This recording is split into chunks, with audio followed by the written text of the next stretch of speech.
This program has been made possible in part by the following sponsors. The Trial Lawyers Association of BC.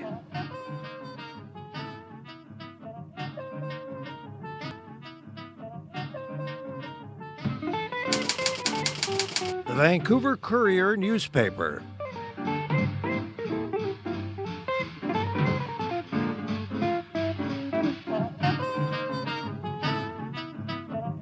My new book about addictions, All the Way Home, Building Recovery That Works.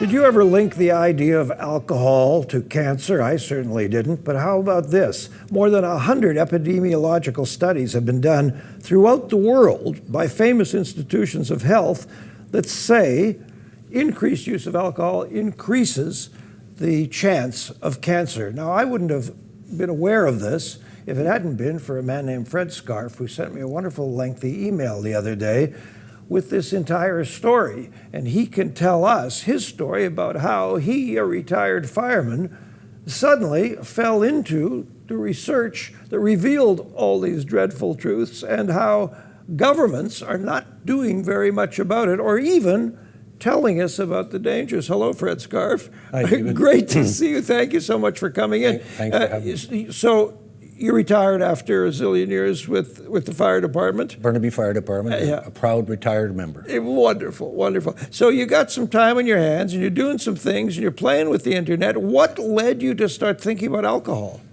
Well, actually, I wasn't planning on any of this.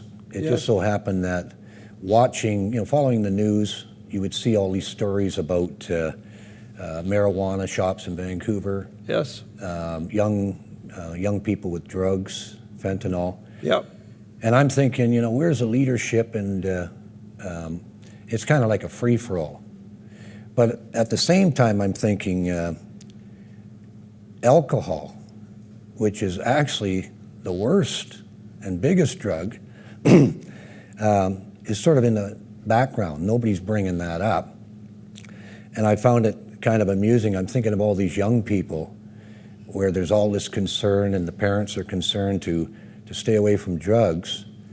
And I'm thinking maybe the kids need to lecture their parents on alcohol abuse. Yes. If we're honest about it. Yeah, of course, MAD, a wonderful organization, has had a major impact, on getting people to think about drinking and driving. Right, awareness. And I'm sure that Mothers Against Drunk Drivers have saved thousands of lives. Yeah. But, so what did you start to find? You started to find a link between alcohol and cancer. Well, I started out, like probably most people, excuse me, I related to impaired driving, pregnancy, Yes. violence. Aha.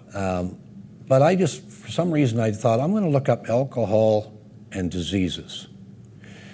And within about 5 minutes, I'm thinking, there's over 60 diseases it's associated with. Yes. 200 conditions. Yes. So I'm thinking, well, what diseases are they? Right.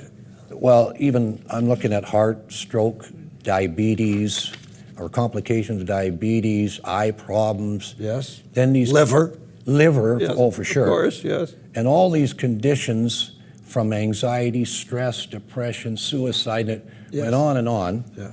Well, and I'm thinking to myself, all of a sudden, Alcohol is so disturbing that it actually causes some people to run for political office. yeah, I can believe that. Yeah. But what caught my attention, that it's a class 1 carcinogen. So, and then I'm seeing all these cancers of the mouth, the throat, the esophagus, the larynx, colon, liver, which takes the biggest hit. Of course. Breast cancer.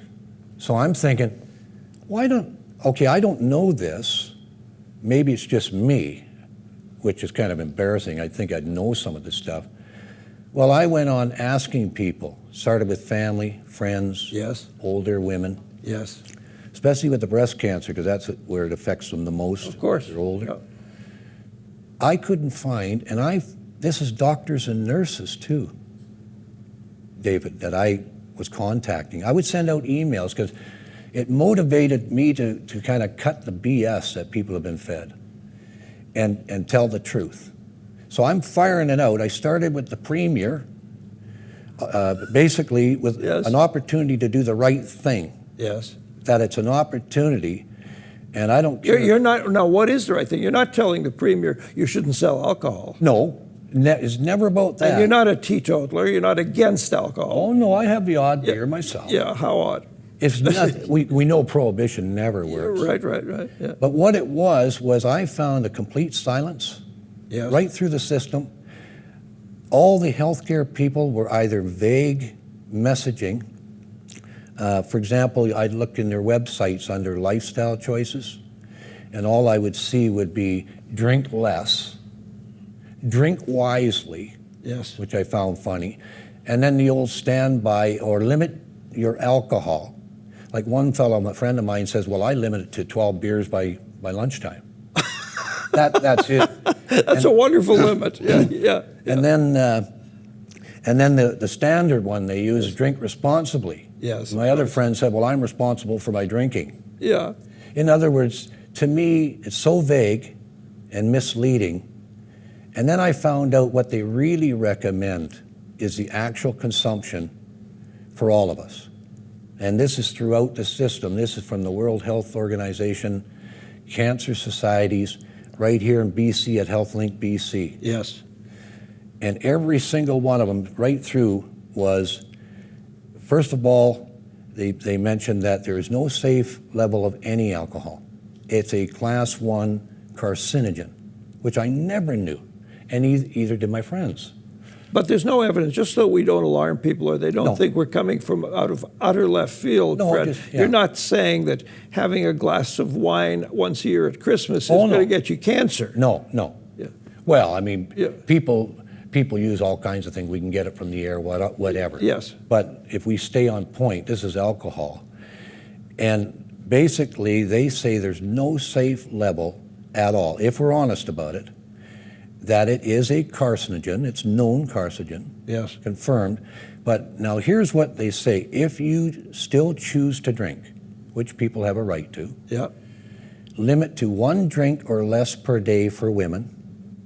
Yes. Which is a 5-ounce glass. If you notice today, women are drinking out of what I call salad bowls. I haven't noticed. I don't have any girlfriends with salad bowl cups. But I see well, their that. cups are a whole other story. But they're packing these things. And I'm thinking now, I think over the last 10 years, they say women have been targeted big time. Yes. And their drinking has increased dramatically for women. Yes. And a lot of them, I think, are under the impression that it's a food, that they're adding fruits and vegetables, this perception that it's healthy. That alcohol is a food group? Yes. Like chewing gum. Like chewing gum. Yeah. But it's the alcohol, which is the ethanol, which is well, like they say, it's a toxin. But in one of the emails that you sent me, you pointed out that, and this I didn't know either, that Canadians consume 50% more per capita of alcohol than most other countries. That's right. What is our problem? I didn't know that. Well, I think it's, I believe it's because... is it too cold here? I mean, what's the issue? No, I think it's just an unawareness. I even believe from communicating with government and healthcare, it's like nobody knows what's really... So give me one example. I know that you spoke to a lot of people in officialdom. You spoke to HealthLink people, and you spoke to the health authorities. Yeah. And what did you get? Did you get people saying, "What are you talking about?" Or "Where did you get this?" Or it's interesting.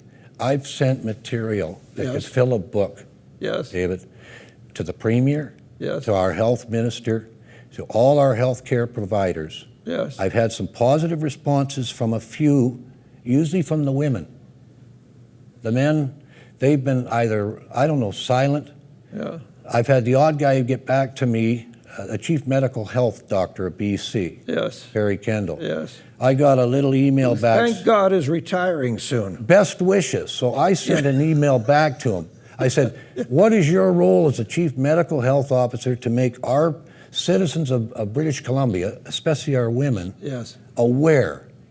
At least that way they're going to be well informed and they can make their own choices. And what did he say? Never got back to me. Well, let me show you something you're up against. I know you're up against a lot. Did you see the front page of the Province today? It's beyond belief. Is that psychedelics, was it? Yeah, it's a full-page photo of the man who considers himself the addictions medicine specialist in this province. His name is Dr. Evan Wood. And he and his colleagues did wonderful work about AIDS, but now they want to make themselves addiction experts. And he's the one who's saying, all of these psychedelic drugs could be very useful in other mental issues. He never stops to think what that impact of that messaging is, especially to teens. Yes. He's basically saying dope is good. Yes. You know? That's exactly it. I think that there's a real lack of leadership. I really believe on all these issues. You notice on anything that comes up, it's usually after the fact when it's become a problem. It's like there's no proactive leadership. Yes. We should be discouraging all this stuff, not enabling it. We shouldn't be looking at more drug clinics, more counselors. We should be looking at especially our kids, just as we do with healthy eating, these lifestyle choices. Yes. Exercise, no smoking. In fact, I'd recommend they use the same strategy with alcohol and drugs that they've done with no smoking, and you're going to have a better country and a healthier BC. Over 600 women die per year in this province because of cancer, Glad you brought and that yet up. nobody has said to anybody, according to the research you've done and the research I did after you reached out to me, nobody has said, gals, folks, ladies, be careful, don't overdo it with the booze. Right. Because that could harm you. That fired me up. The women thing, I care most about more of our kids. Yes. The message we're giving, like don't do drugs, but I can slock back that alcohol. But the women, it's not only over 600 are expected to die each year in BC, over 3,200 are expected to be diagnosed, and these things are preventable. Diagnosed with cancer. Diagnosed. So we can only imagine the suffering that those women are going to go through. And their families. Their families, right. The health care costs, all of this.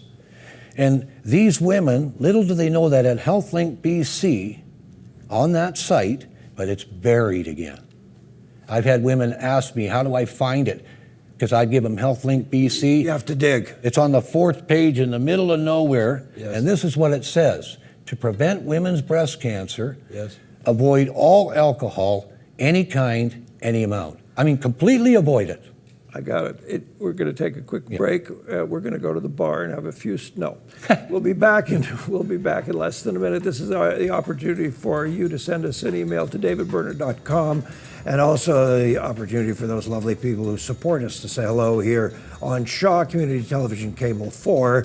We'll be back with our guest Fred Scarfe right after this. This program has been made possible in part by the following sponsors. The Trial Lawyers Association of BC.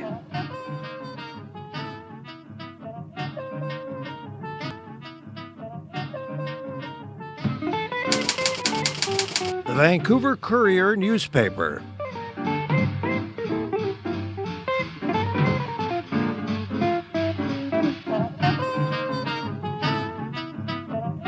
My new book about addictions, All the Way Home, Building Recovery That Works.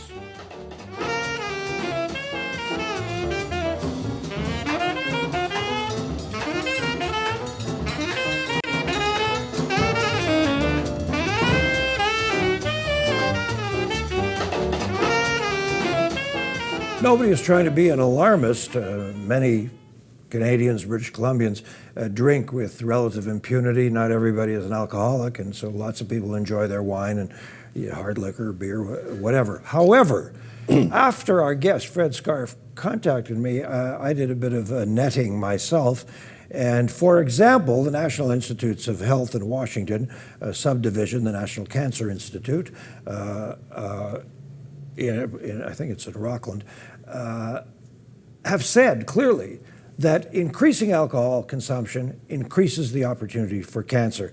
The Cancer Institute in the United Kingdom says countless studies, they've done all kinds of studies, and it demonstrates exactly the same scientific fact that the more you drink, the more opportunity you have of developing cancer. Our guest's concern, Fred, our guest's concern is not only that these are apparently facts, but they are facts that are well submerged. We don't talk about this. I mean, I'm going to be 73 in a couple of months, and I was shocked when you contacted me. I've never made this connection in my mind. And you're saying that the government of BC, the government of Canada, the people who run the health bureaucracies are not getting that messaging out. And you know, it's amazing because your reaction is where I started from.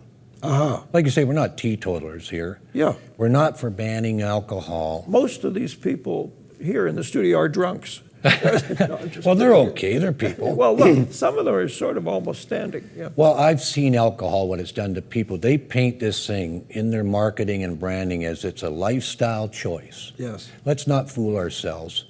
And, you know, basically it's all fun and enjoyable.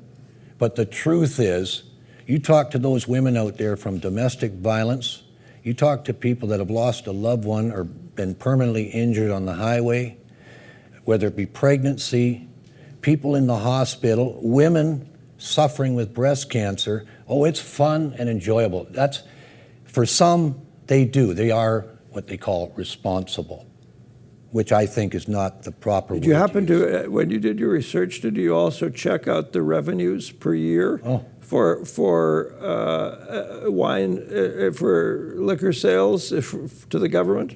I've seen a fellow on there, Keith Baldry, one day mentioned the government had brought in something like 1.2 billion revenue. Yes. Oh, wonderful.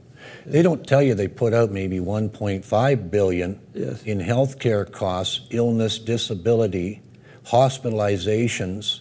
Yeah. So to me, I think they got to change the path. So why do you think we're not talking about it? Is it just money? Is it always because it's, you know, I always like to say the first principle of journalism is follow the money. Yes. You think it's just about money? It's the interests of the distributors? It's a culture. To me, it's been so firmly established and lax regulations, the industry being able to market all these things. Yes. Yet everybody knows. Like one woman said to me, I know it's bad for you. I said, is that right? Yeah. You knew smoking was bad for you and you quit. Yes. No, it's okay, you get your high. Yeah. And you also get your hangover.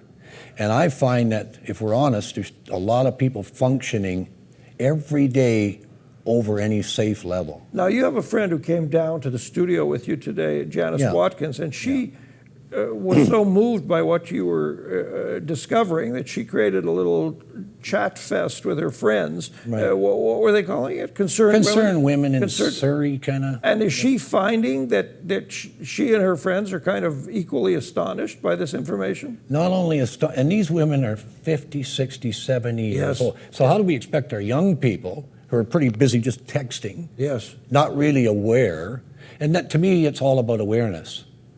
She actually, you know what's funny, she used to be drinking out of the salad bowl I talk about. So they're really pounding them back. Yeah. She's actually said she's cut down her wine just since this information came out. Wow. And I'm not preaching to her, I'm not condemning her. Yeah, I understand. She now drinks the regular 5-ounce glass that they recommend or less. That's all per day for a woman. 1 or less. And actually they say, avoid it actually. But obviously people, I think it's this culture been so well established like smoking. And I think that's the answer, that until there's an awareness from this government, right through this government, because they preach their mandate is public health and safety. Well, to me, they're contravening it by expanding this product to people They should be reversing it, Well, reducing it. when I saw this doctor on the front page of the Province this morning, Yeah. I thought to myself, because I know this guy, and I thought, didn't you take the Hippocratic Oath in which you say the first rule is do no harm? Yeah. And you're going to go on the front page of the newspaper and say, oh, all of these wonderful psychotropic drugs are going to help you? Yes. I think we need a real good discussion. And I'm not, like I say, I'm not trying to change the world here or nothing. If anything, I'm going to do it for BC citizens. You want the information out there. That's what it's about. Like, let's quit the BS, quit the hiding, and make sure public health and safety takes over any money or any interest or any lobbies. Do you have Fred, pardon me, do you have a deep personal investment in this? Did you lose someone to alcoholism? Well, I don't like to talk about my dad was an alcoholic, but that's not. I have family members enjoy their wine. Yes. I never once set out to dictate. To me, it was just the BS and the stuff we're saying. But you yourself, you've been drunk a few times, as most of us have. Years ago. Yeah, Years but ago. you're not much of a drinker. Not anymore. And you're not a teetotaler. You'll have the occasion. I have the odd beer. Yeah. The odd beer, sometimes the odd glass of white wine, but I'm just the odd. Yeah. You're a cheap date. I guess so. Yeah. I would, But I guess the whole thing that spurred me on was mostly we seem to be enabling instead of reducing. And I've even sent them a national strategy on how to deal with it. I'm ready. What is it? What's Fred's national strategy? It's too long. No, give me the short It version. starts, number one, with leadership and commitment. Okay. And if you look at some of these principles, it's the same thing with marketing. It has to come from not only your government, your health care providers, who I believe have failed the system, the community. People have to start looking at, like, hey, understand and be aware of what they're doing. But Fred, let's be realistic and practical here.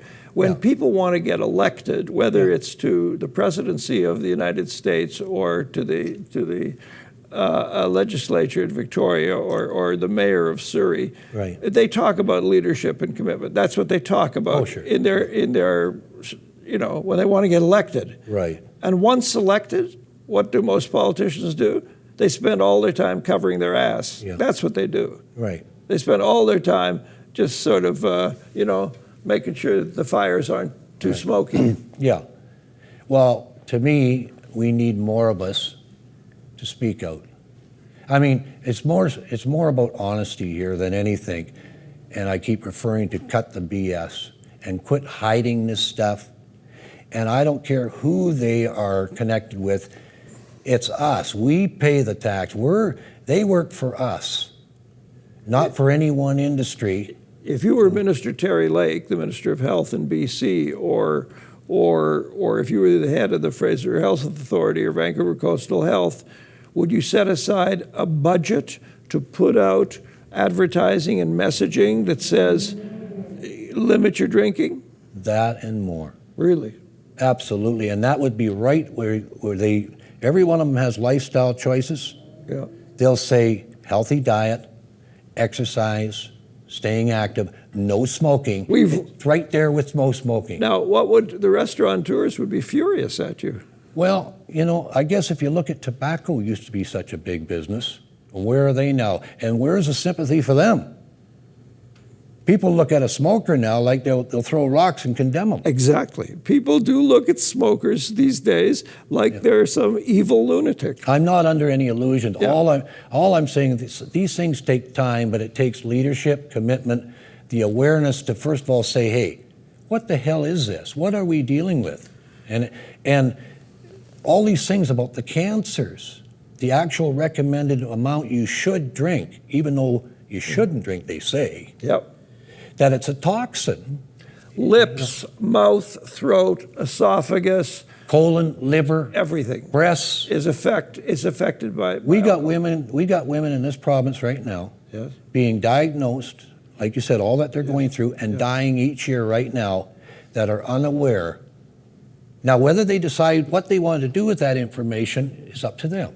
One of the things I've never heard, thank God I don't have cancer, but I've had people around me, of course, who've had cancer. Yeah. I've never heard if anyone is told when they develop a cancer where it came from. Certainly, I've heard it if someone was living in a building filled with asbestos or something. Right. If there was some environmental concern in the community, you do hear that. Or if someone, of course, was smoking heavily their whole life. Yeah. But other than that, I don't know that do doctors say to people, well, the reason you got cancer is this? I don't think they do. They've been one of the worst. I've sent numerous emails to doctors at BC. Yes. Just like the chief medical health doctor. Yeah. Nothing. And I'm calling them, I'm saying, your role, what the hell is it? You're the leaders, you're the directors. What am I doing? What am I doing telling you people? Mr. Fireman, Mr. And Retired I Fireman. only did it to tell the truth, to let people know. Now, whether they want to drink, that's fine, go ahead.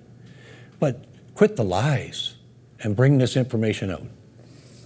Wonderful, Thanks, Fred. You're a citizen. You're a model citizen. You're a retired public servant, a fireman, doing a basic job that we need done, and then you find something and you act on it. Let's be honest Good for you. about it. Okay. Fair Thanks, enough. David. Thank you so much. Wonderful. Appreciate Fred Scarfe. So next week, surprise, haven't booked someone yet. We've all just come back from holidays. We'll get someone. It'll be someone interesting, someone fun, someone either at the top of the news or someone like Fred Scarfe that you've never heard of before, but who has a passion for something serious. So thank you all for being with us here on Shaw Community Television Cable 4. Have a great week, and we'll see you soon. Good night.